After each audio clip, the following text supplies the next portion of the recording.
The Big Issue. Breaking down the issues that matter. Hello everyone, welcome to yet another edition of The Big Issue in Leadership Podcast.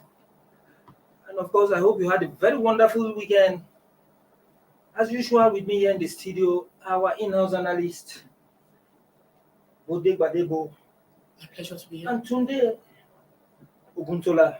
Thank you for having me. You're all welcome to the show. Thank you. And of course, without taking much of your time, we'll quickly go into the big issue of the day at the maiden Vanguard Mental Health Summit held at the Eko Hotel and Suites, Victoria Island, Lagos. Last week, Monday, it was revealed that more than 40 million Nigerians are suffering from mental health disorder. Specifically, Chairman of Lagos Primary Health Board and Chairman of the Summit, Professor Akin Asidogun, expressed concern over increasing cases of mental health issues in the country. He said the situation was worsened by the current insecurity in the country and that the country continually experienced brain drain in the area of medical experts. He noted that the predicament of people suffering mental health-related issues are compounded as a result of stigmatization, discrimination, denial, and lack of understanding. Also at the summit, that attracted over 100 experts, panelists, and other participants. One of the speakers and president of the Association of Psychiatrists in Nigeria, Professor Taiwo Sheikh, said treatment gap in mental health cases had grown as high as 85%. And of course, the stakeholders further stress the need to demystify the stigma associated with mental health disorder towards an effective, practical, and affordable and compassionate healthcare system in Nigeria. And of course, that was a very wonderful revelation. 40 million Nigerians suffering from mental health disorder today. That is so wonderful. And of course, today we are going to be joined by a psychiatrist, Dr. Rebecca Eko. She's a consultant and a psychiatrist. But before we get him online, today, what would you say about 40 million Nigerians? That means it could be like one in every Nigerian. No. Huh? No. We are over 200 million. We have over 200 million. I want to say like one in every family. Or... Yeah. If you say one in every family, will be amount to. Well, it's a disturbing figure. 40 million Nigerians are mentally deranged. It's a disturbing figure. And I think one fundamental issue is that we don't have time to take a pause to actually talk about mental health or mental issues. You know, people always want to go out, come back, eat food, sleep, wake up, without knowing that there are consequences for some of our action, things we go through. Now, mental health is the totality of our emotional, social well-being. But then there are challenges, and we have different latitude as to how we can, accommodate or bear these challenges. So what I can bear, another person may not be able to bear. And as a result of accumulated stress, people go into another level, having mental issue or completely deranged. And when they say somebody is deranged, the street language for that is madness. You know what is madness? So that's the street language for that, when we say somebody is mentally deranged. So it's a very, very serious issue, but unfortunately, government organizations don't actually have time to address some of the issues relating to mental health. And that is why I want to submit that the issue is not at the front burner of a national discourse. And it's a very, very serious issue globally, which ought to be at the front burner of national discourse in order to adequately address the challenge.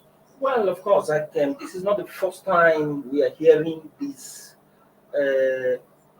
report of over 40 million Nigerians been suffering from mental health disorder. I think in 2018, the permanent secretary in the Ministry of Health, Abdulaziz, he made a similar statement. He made a statement like that. Over 40 million Nigerians are suffering from mental disorder. And of course, this was not taken to mean that President Buhari said so. It took the presidential spokesman, Femi Adesina, to come out publicly to refute that Buhari ever did not say that 40 million Nigerians are suffering from mental health disorder. I think on his tweet, Adesina, I think let's get it. Adesina said, evil minds claim President Buhari says 40 million Nigerians are mad. Fake news. They now play with the mental health of people to gain political advantage. Beware of them. But now at the Vanguard Summit on Mental Health, the experts, medical experts themselves, came out to confirm this. But in a country where we have issues of data and data collection, how can we trust this kind of figures that are coming out? Well, I don't think there is an issue with the figure. What we need to talk about is the challenge itself. And like I said earlier in my intro, we don't have time to even discuss most of these things. We think they are not important, and they are very, very important. It has affected many persons, families, and even organizations.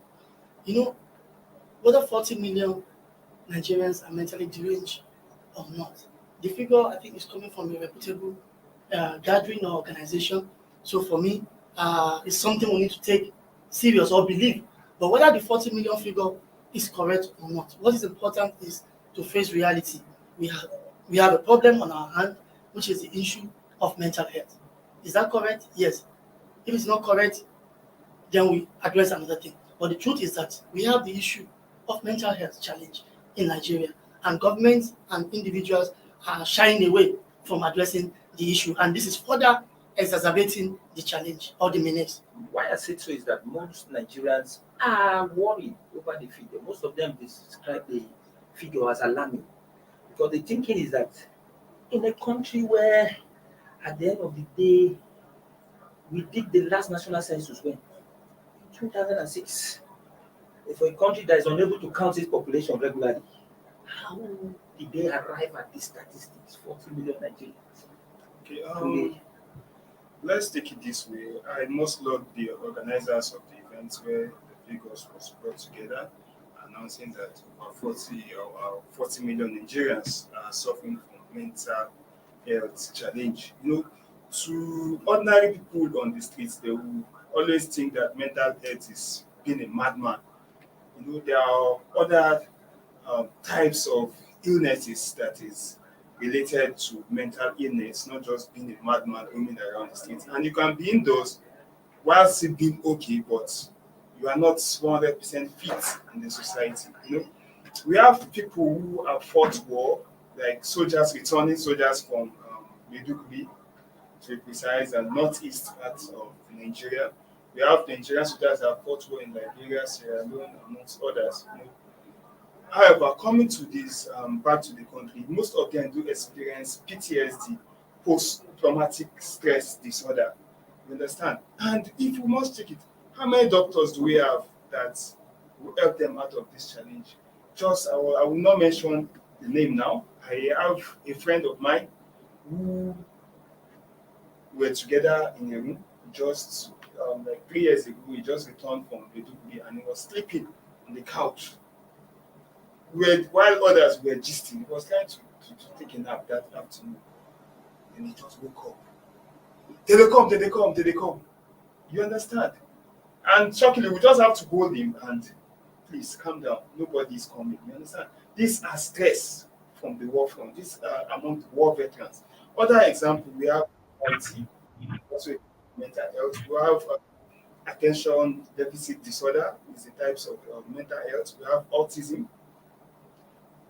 We have behavioral disorder, we have bipolar disorder, we have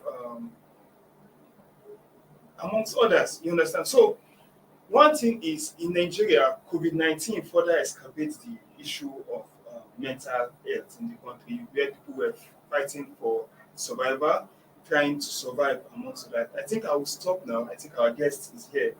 I believe is an expert who intend to speak more on mental health. Okay. And of course, our guest for today, I think he's already with us here. Dr. Rebecca, a coaching consultant, psychiatric clinical director, Synapse Service Center for Psychological Medicine, Lagos. Madam, you're welcome to this program.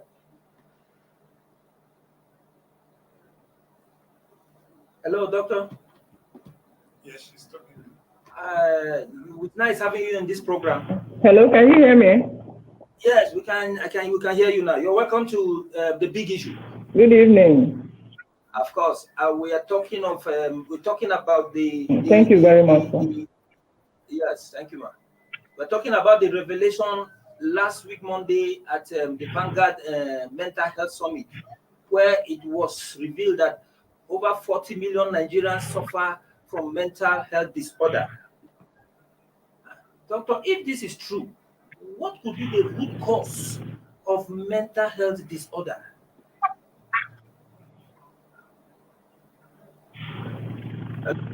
Doctor? Thank you very much. Mental health. Sir, I can hear you, sir. Yes. Hello. The question I am asking you is that, hello? Just like they say, can I? Can you? Like, hello, can you hear me, doctor? I can hear you loud and clear. Yes. Yes, I can hear you, sir. 40 million Nigerians suffering from mental health disorder. That is alarming. What could be the root cause of mental health disorder? Why is it so prevalent in a country like Nigeria? Thank you very much. Some of the common causes of mental health disorders, there are several causes. Some of the common causes could be as a result of genetic factors, where some individuals may have a family history of mental illness already, and some of them may have vulnerability to developing mental illness as a result of their genetic makeup. Another common cause could be psychological causes, like drug and substance abuse, alcohol abuse, which is very prevalent in our country and our nation right now. And also some other psychological causes, like when people go through bereavement, when they suffer losses, people who have had one form of childhood trauma or the other, sexual abuse, physical abuse, from any kind in any source, can also be a cause.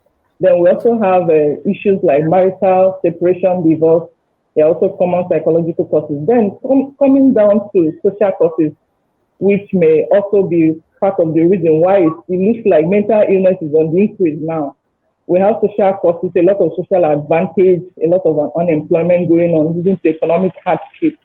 So this has led to an increase in the rate and prevalence of mental illness in our country. And also, it's also worthy of note that mental illness has always been there, but the thing is that because due to our perception about it, we used to feel before our people used to think it was just culturally based or a religious thing, demonic possession or a cause from a god and all that. So now more awareness is being created about mental illness. So it's looking as if it's just passing now, but it's always been there at the background. But with the recent hardship, homelessness, unemployment, economic difficulties, and also the post-COVID era has ushered us into more cases of mental illness. So these are some of the common causes. You could also have physical causes like head injury when people have accidents.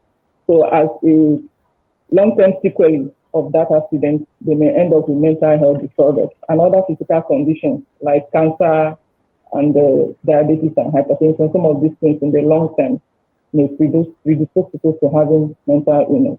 Also, for those who are already vulnerable, certain things like substance abuse actually face the mental illness already inherent in them, and it makes it come out manifest earlier than normal. So these are some of the common causes. Okay, doctor, with such alarming number of mental disorder cases, What can the country do to prevent mental health disorder? Is it preventable?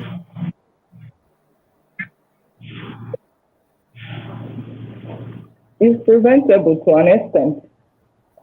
Talking about prevention, first of all, we need to have a lot of education and creating of awareness about mental health disorders. We need to get our people to be able to disabuse their minds from the cultural and religious views they hold about mental illness and people who suffer from mental illness. So public enlightenment program, creating awareness in the communities and in various institutions like schools, markets, and all those other places will also help our people. And also helping them to understand and trying to reduce the issues of stigma, because sometimes this may be some of the things that make people not come forward on time to seek help.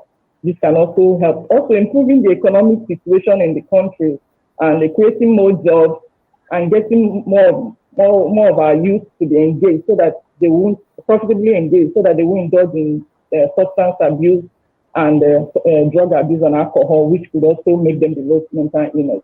Some are some of the ways we can also prevent it. Then, of course, the government needs to do more when it comes to funding of mental health institutions. As it is now, we have roughly about 350 psychiatrists in the whole country.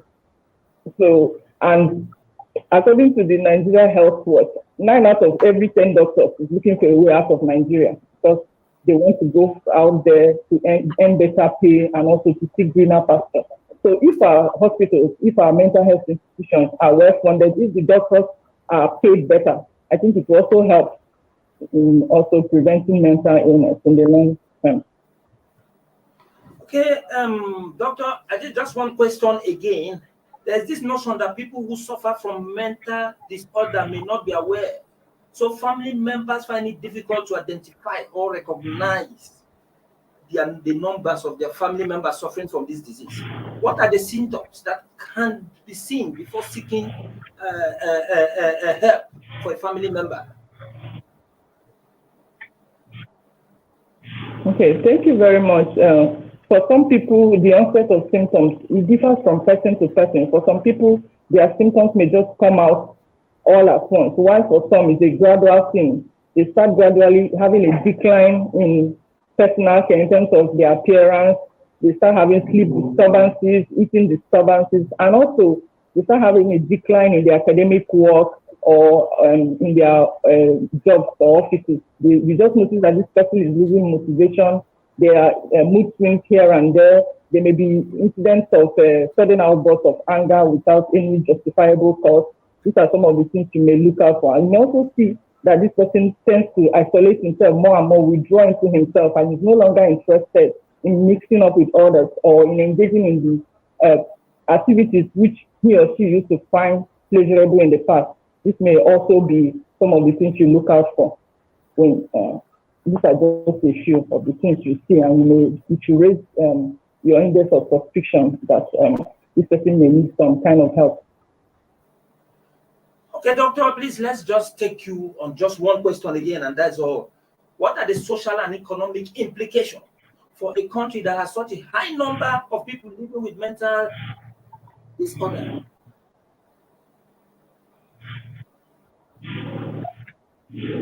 Okay, thank you very much. The social complications, the social implications, it cannot be overemphasized.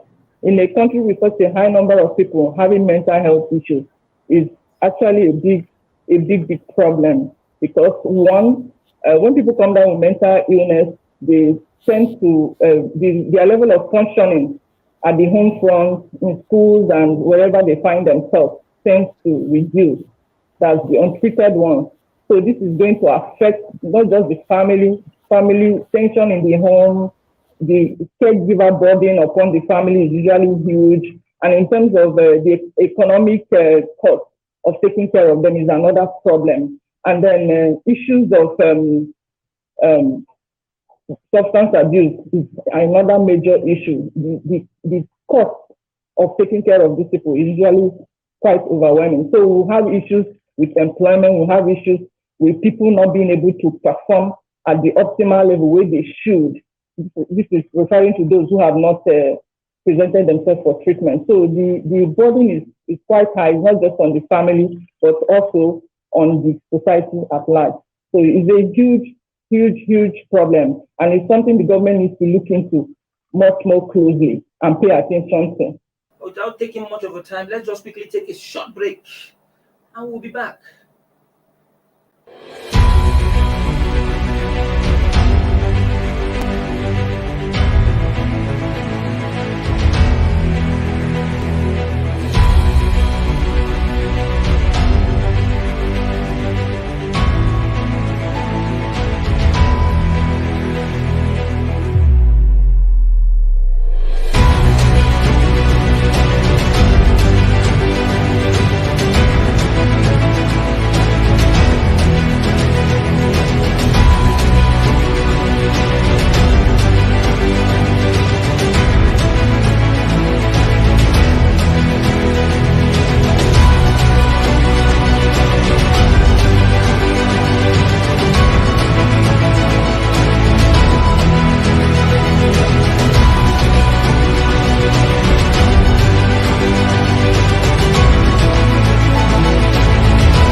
Back, and this is the big issue, and of course leadership podcast, and the big issue of the day is Nigeria and its over 40 million mentally deranged citizens. And before we continue, let's now quickly go to the street and let's hear what the views of Nigerians out there, what they have to say about the reports of 40 million Nigerians suffering from mental disorder. But while we're waiting for that transmission, Bode, stigmatization. It has been mentioned as one of the reasons why it is very difficult to wipe out mental disorders, because most Nigerians who have been discharged from psychiatric hospital cannot be easily it's very hard to reintegrate them into the society because of stigmatization. Well, do you think this can be addressed? Yeah, it's a challenge to tackling mental health, because when you stigmatize, you put the person or the victim in another condition, because he knows he's been stigmatized and he can get into depression again and relapse. So the society has a bigger job to do by helping victims of mental health to easily adapt back to the society, whether at the family level, in the workplace, or at the larger society. So we need to stop the stigmatization. Well, before we continue, let's quickly hear what Nigerians will say about mental disorder. When you are hungry, and when you don't have money, and when you don't have a job, definitely that's a physical mental disorder. So Nigerians right now are in a mess, a critical condition that we are not only pleading on government, but we are pleading on the international bodies and the ECOWAS to help Nigerians and eradicate that poverty and that mental disorder that you're talking about? Some people might act irrationally because of certain circumstances they find themselves in. Like you said, an angry man is a hungry man, or a hungry man is an angry man. So if somebody is definitely hungry, it might lead him to do things that are not rational. Hunger gets to a stage where you do totally irrational things. If 40 million Nigerians are having mental disorder, it's because of what is happening in the country. Because nobody is safe, the insecurity, and a lot of things that are going on. I myself, I'm not okay. My main look, I cannot be happy with what is going on. Our youth are dying, they are suffering from insecurity, lack of unemployment, and all that. It's expected because look at how the country is. The rate of unemployment, stress, traffic, especially in Abuja. The rate of there's no security in Abuja. As far as I'm concerned, there's no security in Abuja. Okay, suffice to say that it appears we have an increasing incidence of mental health, not just only in Nigeria but worldwide. And two school of thoughts. One school of thought believes is because people are becoming more aware of the symptoms, the signs and symptoms of mental illnesses, and the fact that mental illnesses are medically treated, unlike in the past where in the archival period where people used to believe that mental illnesses were either spiritually related or were religious, related. But with the advent of awareness, people are more aware, about the signs and symptoms of mental illness. So it now appears as if the incidence of mental illness has actually increased. So that's one school of thought. The other school of thought also believes that because of increasing stress, the increased use of psychoactive substance, people have also talked about, increase in the advent of COVID, that it might be linked to the reason why we have a high incidence of mental illness. So these are all postulations. But as I said earlier on, these are some of the factors that we feel might be responsible for an increase in terms of mental illnesses worldwide, and not just Nigeria alone. So some of the points I had mentioned earlier, which I want to itemize again, is that one, is that there's increased awareness.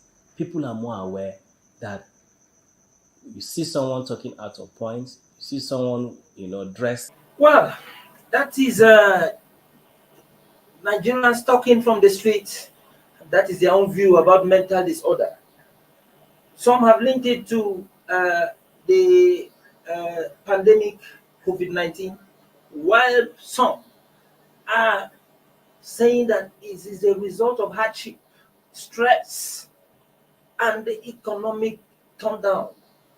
Well, you heard what they say. And of course, what they say is exactly what is happening out there. If you go to the street now, you see the common man. Have you ever seen where people have issues and they're quarreling themselves? Typical Nigerians admit that they are mad too. You see a typical Nigerian, he's the one that will announce his madness. As he talks to you, he first of all informs you that he's not normal. He tell you something like, come, as you see me, so they crazy. That's the person is actually at the end of the day, unstable. of course, at the end of the day, you cannot actually deny this figure when you even imagine that Nigerians themselves are saying that, are admitting that they are mad. What can the government do? Because it's what they are saying is the figure there and everything is a reflection of the situation in the country, the hardship, insecurity, the COVID-19 pandemic. We have to say that. Well, possibly, I mentioned the solution earlier. The issue of mental health is not something we'll be shying away from. It's something we need to be emphasizing at any given forum, at the family level, at the workplace.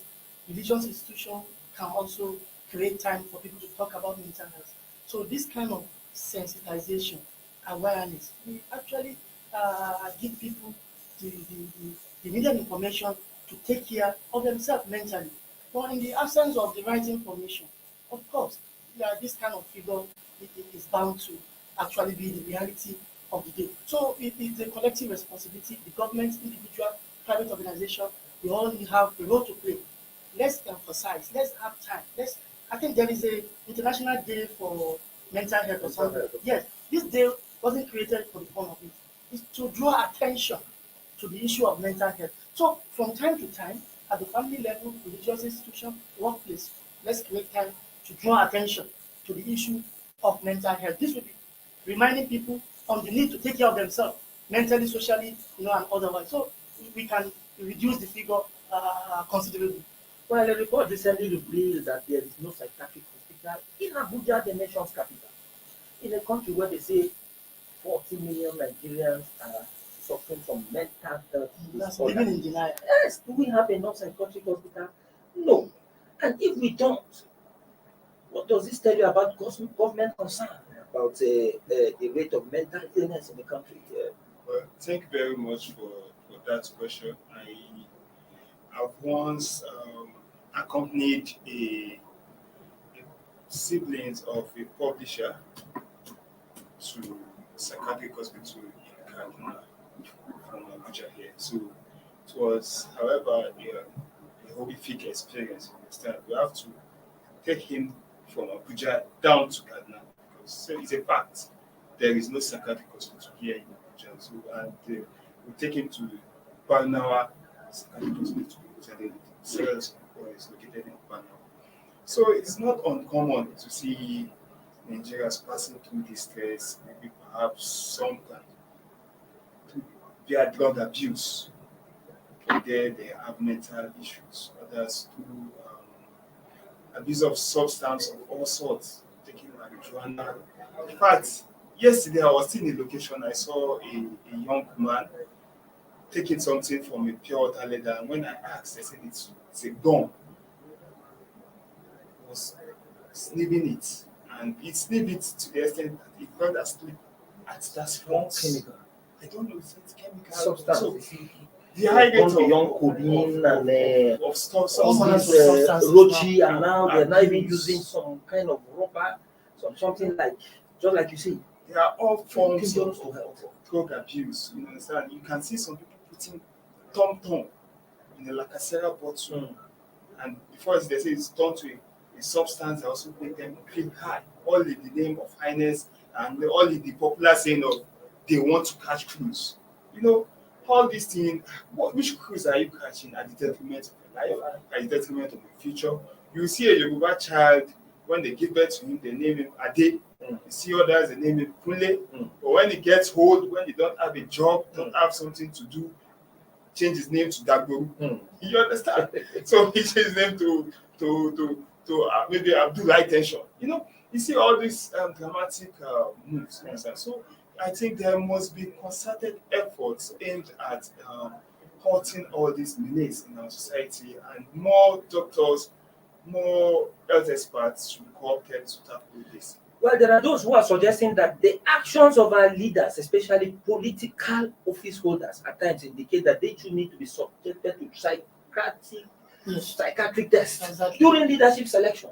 But This is a very, we have seen it's a very terrible situation. Yeah, That at we the have end of the seen day, if the leaders, political office holders will look up to address the situation, just like we're talking about psychiatric hospital, those psychiatric hospitals, if they should need to be subjected to psychiatric tests, then what do we stand?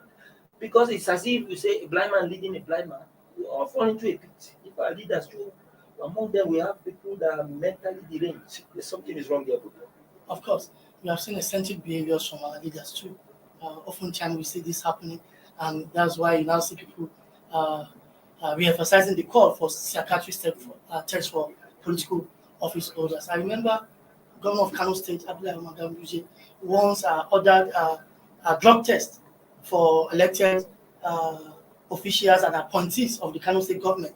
And I also remember the former Emir of Kano, Mahmoud Sanusi II, also called for drug tests for political office holders. Then the current chairman of the National Drug Law Enforcement Agency, NDLEA, the Brigadier General Muhammadu Buba Marwa, retired, also has reiterated the need for political office holders, even students, Nigerians of all class, to be subjected to drug test to actually know the level of sanity of people. Yeah, if we are able to know this, it will give us the opportunity to nip in the bud whether somebody is already straying into another level of madness or derangement. So it's a good thing, but then there is no coordinated or a concerted policy framework to make sure these things are compelling. These things are things that we can do periodically. But now somebody has said it, we forget about it. When an incident happens, somebody else will make it up. So we should have a law or something that will make sure that these things are things we take very, very important going forward. As if 40 million Nigerians are suffering from mental disorder, it is safe to assume that some of our leaders are included in these statistics, which means it should worry the country. And something must be done to provide treatment for both leaders and the followers. Well, that is the much we can take for today's edition of the Big Issue. And of course, I hope you had a wonderful time being with us. Join us same time tomorrow for another edition of this program. For now, have a wonderful evening.